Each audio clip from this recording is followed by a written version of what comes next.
الصلاة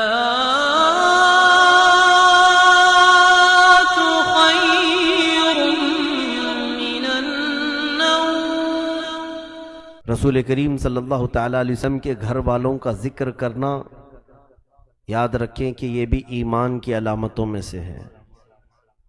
رسول کریم صلی اللہ علیہ وسلم نے ارشاد فرمایا، من مات علی حب آل محمد مات شہیدا او مات مؤمنا۔ جو اہل بیت کی محبت میں انتقال کر گیا وہ ایمان کی حالت سے دنیا سے گیا اور اسے شہید کی موت دی جائے گی۔ اور ایک حدیث پاک میں ہے، انی ترکت فیکم الثقلین ما ان اخذتم لن تضلوا۔ میں دو بھاری چیزیں تمہارے درمیان چھوڑ جا رہا ہوں، اگر تم انہیں پکڑے رہو گے تو کبھی گمراہ نہیں ہوگے۔ وہ کیا دو چیزیں ہیں؟ فرماتے ہیں کتاب اللہ وعطرتی اہل بیتی، ایک اللہ کی کتاب قرآن مقدس ہے اور دوسرے میرے اہل بیت ہے۔ رسول کریم صلی اللہ تعالیٰ علیہ وسلم کے اس ارشاد کا یہ مفہوم بھی نکل سکتا ہے کہ قرآن تو اللہ کی کتاب ہے، قرآن پڑھو، اگر تمہیں سمجھ میں نہ آئے تو میرے اہل بیت کی زندگی کو دیکھو۔ قرآن کے اعتبار سے بیٹوں میں حسن و حسین رضی اللہ تعالیٰ عنہما ہیں، حضور کے گھر والوں میں حضرت فاطمہ الزہرا رضی اللہ تعالیٰ عنہا۔ تو یہیں سے یہ بات ثابت ہوتی ہے کہ اہل بیت زیادہ طور پر کس کے لیے استعمال ہوتا ہے لفظ؟ یہی پنجتین پاک کے لیے۔ رسول کریم صلی اللہ علیہ وسلم، مولا علی شیر خدا رضی اللہ تعالیٰ عنہ، حسنین کریمین اور فاطمہ الزہرا رضی اللہ تعالیٰ عنہ، ان کے لیے اہل بیت کا لفظ زیادہ استعمال اور زیادہ مشہور و معروف ہوا۔ سیدنا امام حسن اور سیدنا امام حسین رضی اللہ تعالیٰ عنہما کے لیے بھی فضیلتیں جو احادیث کریمہ سے ثابت ہیں۔ رسول کریم صلی اللہ علیہ وسلم فرماتے ہیں کہ الحسن والحسین سیدہ شباب اہل الجنہ، حسن اور حسین جنتی جوانوں کے سردار ہیں، کل جنتیوں کے سردار امام حسن اور امام حسین رضی اللہ تعالیٰ عنہما۔ اور میرے آقا صلی اللہ علیہ وسلم نے فرمایا ہے، ہما ریحانتی فی الجنہ۔ حضور صلی اللہ تعالیٰ علیہ وسلم نے ان کے متعلق فرمایا کہ حسن اور حسین میرے لیے جنت کے دو پھول ہیں۔ اکثر میرے آقا صلی اللہ تعالیٰ علیہ وسلم انہیں سونگھا کرتے تھے، کبھی ان کی گردن کے پاس، کبھی ان کے رخساروں پر، کبھی پیشانی پر۔ اللہ کے حبیب صلی اللہ علیہ وسلم اپنے لبھائے مبارک رکھتے تھے۔ بوسہ دینا تو ہم سب جانتے ہیں، لیکن صحابہ کہتے ہیں حضور صلی اللہ علیہ وسلم ان کو سونگھا کرتے تھے۔ تو بعض صحابہ نے پوچھا کہ بچوں کو چومنا، بوسہ دینا تو ہم دیکھتے ہیں، آپ ان بچوں کو سونگھتے ہیں؟ رسول کریم صلی اللہ علیہ وسلم نے فرمایا یہ دونوں شہزادے جنت کے پھول ہیں، جنت کی خوشبو ان کے اندر سے آتی ہے۔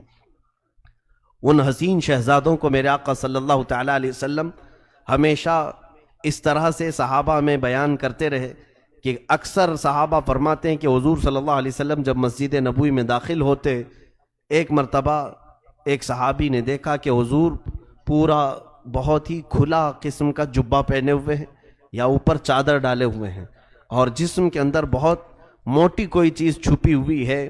ٹھنڈیوں کے دن تھے، صحابہ اکرام نے پوچھا یا رسول اللہ صلی اللہ علیہ وسلم کون سی چیز آپ اپنے اندر لیے ہوئے ہیں؟ رسول کریم صلی اللہ علیہ وسلم نے جبہ جب ہٹایا تو دونوں شہزادے اندر تھے، ہمیشہ سینے سے لگا کر کے رکھا۔ مشکات نبوت ہے وہ سینہ رسول پاک کا، جہاں اللہ کا کلام اترا کرتا تھا، اس قلب رسول سے کبھی حسن کان لگائے ہوتے، کبھی حسین کان لگائے ہوتے۔ تو رسول پاک صلی اللہ تعالیٰ علیہ وسلم کتنی دیر تک اپنی زبان مبارکہ ان شہزادوں کے منہ میں رکھتے تھے۔ اکثر حضرت فاطمہ فرماتی ہیں کہ کبھی بھوک کی شدت ہمارے گھر میں ہوتی، فاقہ ہوتا، تو میں دونوں شہزادوں کو لے کر کے حضور کے گود میں دے آتی۔ رسول کریم صلی اللہ تعالیٰ علیہ وسلم ان دونوں شہزادوں کے منہ میں اپنی زبان رکھتے، پھر بچے رونا بھی بند کرتے، کبھی کوئی چیز کھانے کی یا پینے کی طلب نہ کرتے۔ کیسے طلب کریں گے ساری دنیا کا خزانہ جو وہ اپنے لبوں سے چوس رہے ہوں؟ ماں کے متعلق میرے آقا نے فرمایا جنتی عورتوں کی سردار ہے۔ باپ کے لیے کہا کہ میں جس کا مولا ہوں اس کا یہ مولا ہے۔ باپ جب پوری کائنات کا مولا، ماں پورے جنتی عورتوں کی سردار، اور خود ان کو اللہ کے حبیب نے جنتی جوانوں کا سردار کہا، نانا سید الانبیاء ہیں، کون سی فضیلت ان کی زندگی میں نہیں ہے، کون سی نسبت نہیں ہے، اس سے بڑھ کر ان کو نسبتیں اور کیا چاہیے۔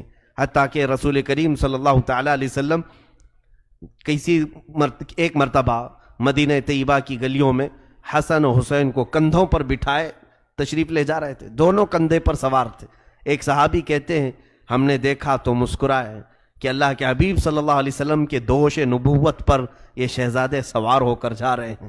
صحابہ نے پکار کر کے کہا، اے شہزادو، کتنی اچھی سواری تم نے پائی ہے، کتنی اچھی سواری پائی ہے۔ رسول کریم صلی اللہ تعالیٰ علیہ وسلم نے مڑ کر کے ان سے کہا، اے لوگوں، صرف سواری کو دیکھ رہے ہو، یہ بھی تو کہو کہ سوار بھی کتنے اچھے ہیں۔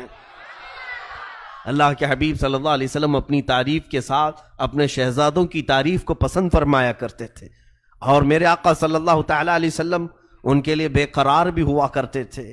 اکثر ایسا ہوا ہے کہ سیدہ زہرا فرماتی ہیں، ایک مرتبہ حسن و حسین گم ہو گئے، مل ہی نہیں رہے تھے، میں گھبرائی ہوئی تھی، پریشان تھی، رسول کریم صلی اللہ تعالیٰ علیہ وسلم کے پاس دوڑ کر آئی، کہا کہ حسن و حسین صبح سے نہیں نظر آ رہے۔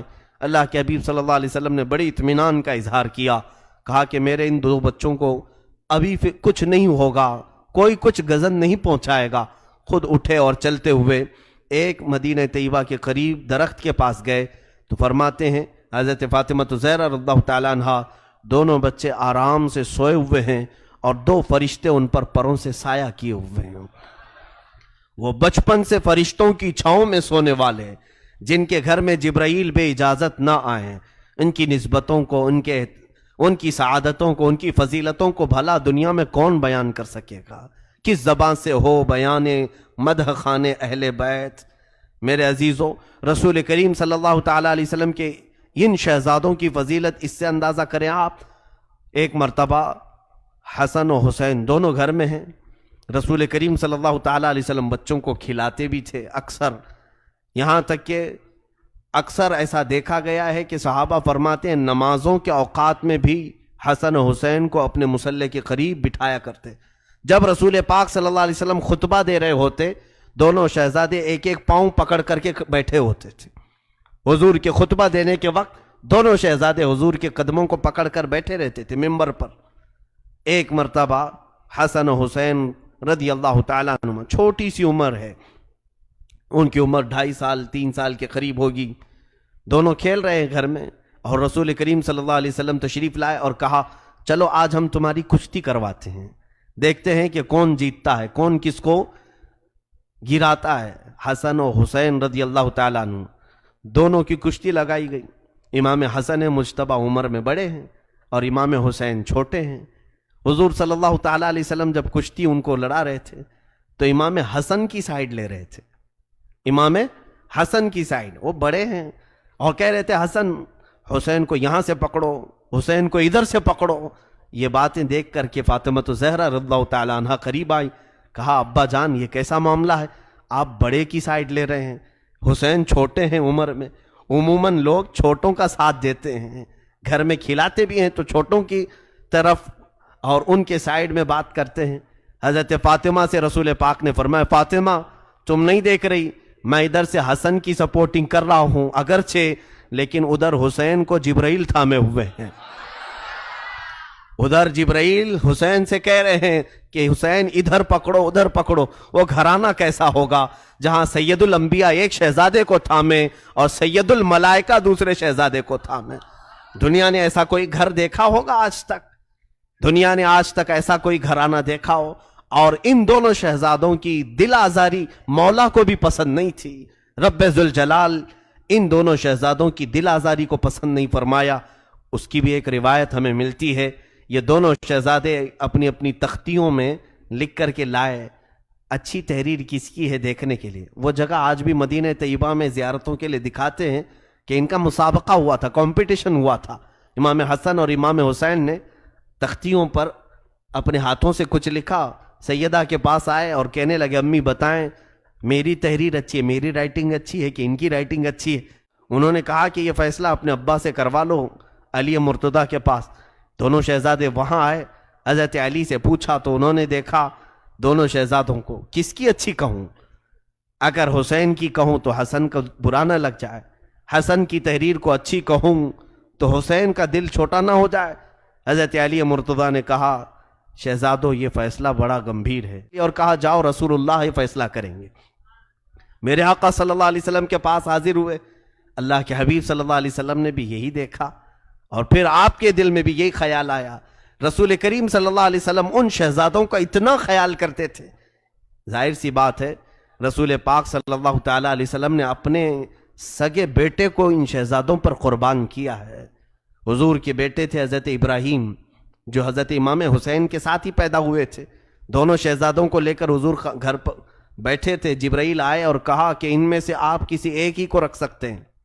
اللہ کی منشا یہ ہے کہ یا تو ابراہیم اپنے بیٹے کو رکھیں یا حسین کو۔ حضور صلی اللہ علیہ وسلم نے فرمایا کہ میں ابراہیم پر حسین کو ترجیح دیتا ہوں، میں اپنے بیٹے کو قربان کرتا ہوں۔ 3 دن کے بعد حضرت ابراہیم کا انتقال ہو گیا۔ رسول کریم صلی اللہ تعالیٰ علیہ وسلم نے بارگاہ رب العزت میں اس فیصلے کو پہنچا دیا۔ اے رب ذوالجلال، اس فیصلے کو تو بہتر انداز میں فرما دے۔ دونوں بچے آج چھوٹی چھوٹی سی تختیاں لے کر کے آ گئے، پوچھ رہے ہیں کہ میری تحریر اچھی ہے، میری رائٹنگ اچھی ہے کہ اس کی رائٹنگ اچھی ہے۔ رسول خدا صلی اللہ علیہ وسلم نے بھی اس وقت ان دونوں کے لیے کسی ایک کا فیصلہ نہیں فرمایا، کہا شہزادو رکو، میں اللہ کے حضور اس مسئلے کو اٹھاتا ہوں۔ رب تبارک و تعالیٰ کے حضور جب یہ سوال ہوا، اللہ عز و جل نے جبرائیل امین سے کہا اے جبرائیل، جنت سے ایک سیب لے جاؤ، اوپر سے گراؤ، جس کی تختی پر گر جائے اس کی تحریر اچھی ہے۔ کیا یہ فیصلہ منظور ہے؟ سب منظور ہے۔ وہاں فاطمہ بھی تھیں، علی مرتضیٰ بھی تھے، رسول پاک صلی اللہ علیہ وسلم بھی۔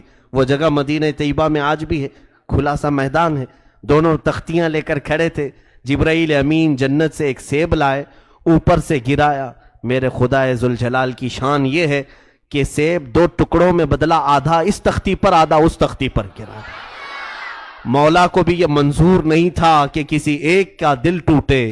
ان شہزادوں کی دل آزاری رب نے بھی پسند نہیں کیا، تو یہ وہ شہزادے رسول پاک صلی اللہ علیہ وسلم کے گھر میں پروان چڑھے، یہاں تک کہ صحابہ اکرام رضوان اللہ تعالی علیہ مجمعین بے حد تعظیم کیا کرتے تھے ان شہزادوں کی، اور حد درجے احترام کیا کرتے تھے۔ ان پر درود بھیجے بغیر نماز کمپلیٹ نہیں ہوتی، نماز مکمل نہیں ہوتی ہے۔